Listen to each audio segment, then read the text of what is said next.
Buongiorno e ben ritrovati con l'informazione flash di New Sicilia, i principali titoli della mattina. Avrebbe adescato una ragazzina di soli 12 anni online facendosi inviare foto e video intimi. Per questo è stato arrestato un 31enne nel Catanese accusato di violenza sessuale, riduzione in schiavitù, divulgazione e detenzione di pornografia minorile. La Guardia di Finanza di Catania ha eseguito 5 misure di custodia cautelare per produzione, traffico e detenzione illeciti di sostanze stupefacenti. Le indagini sono uno sviluppo dell'inchiesta Il Loco che il mese scorso aveva fatto emergere un traffico internazionale di droga fra la Spagna e la Sicilia.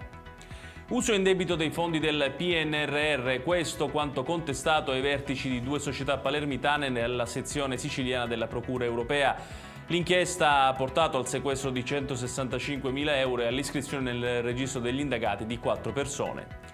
L'Associazione Siciliana dei Costruttori Edili ha lanciato l'allarme sull'assegnazione degli appalti sull'isola. Secondo i dati pare infatti che nel primo semestre di quest'anno quasi il 77% di lavori sia stato aggiudicato con procedura negoziata, vale a dire senza alcun tipo di gara.